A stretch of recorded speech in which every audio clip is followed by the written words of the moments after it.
Have you ever wondered what games you should keep or you should lose? Find out here at Purge Reviews. Pandemic Legacy Season 0. What do we have here? We have the latest, the third one, even though it's called Zero. It's a prequel to the first two Pandemic Legacy games. And what you're going to have here is something set in the Cold War as you're going through. Not going to have any spoilers here. Just going to talk a little bit about how it plays, what I liked about it. If you like the other Pandemic Legacy games, in particular Season 1, then I think you're going to enjoy this one. So it doesn't go off the beaten path as much as Season 2 does. So what you're going to have here is really Pandemic and variants of that. Legacy game is where you will make permanent changes. You'll rip cards up. You'll make different paths you'll go down. You'll make certain decisions in the game, and those decisions will take you down different paths and have you doing different stuff and being able to open different boxes and permanent changes to your game. You'll be putting stickers on the board.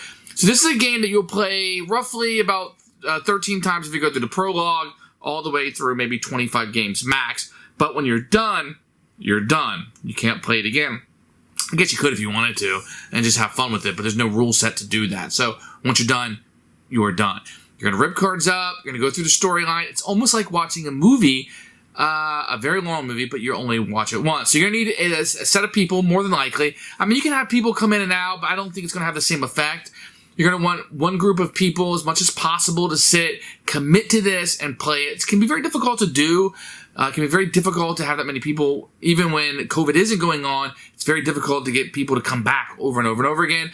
I found it best to do it in a short period of time. Okay, we're going to commit to this. I bought it. I'm going to pay for it, but we're going to commit. You're committing.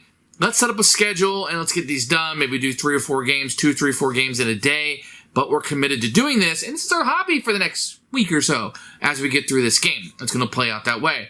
This one has a lot of character development. It has a lot of branching paths for you to go down. This is probably the most robust one of what you're going to have. It's a very fun legacy game. Some of my favorites are like Clank. One comes in ones I hate was Charterstone. The ship one from Planet Hat I couldn't even get through. This is one of the higher end ones that I really, really enjoyed. It's a very, very fun experience, but by the end of it, you're kind of tired of it because it's a very basic game. Pandemic's a very basic game, so by the end of it, I'm just ready for it to be over with. And let's move on to other games, but I'm somebody who likes to play a lot of games versus just a few. So Pandemic Legacy Season 0 is a very, very, very good game. It definitely picks up where 2 kind of dropped the ball a little bit. This one will pick it up and bring it back up to the glory that 1 had. I find it to be very good. It has a great system through it. There are some things I didn't like about it. I'm not going to pull that out right now. I will talk about that later.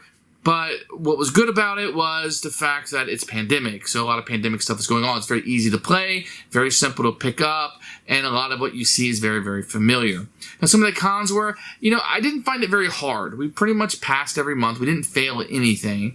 And I guess that can be a little bit of the card draw that's coming up. So there is some luck involved in it. But you got to move on, even if you said you had 3 things you had to accomplish, 3 mission objectives, and if you got, say, 2 of them, then you moved on. I would have rather been held back and try to accomplish all 3 and got more games out of the system.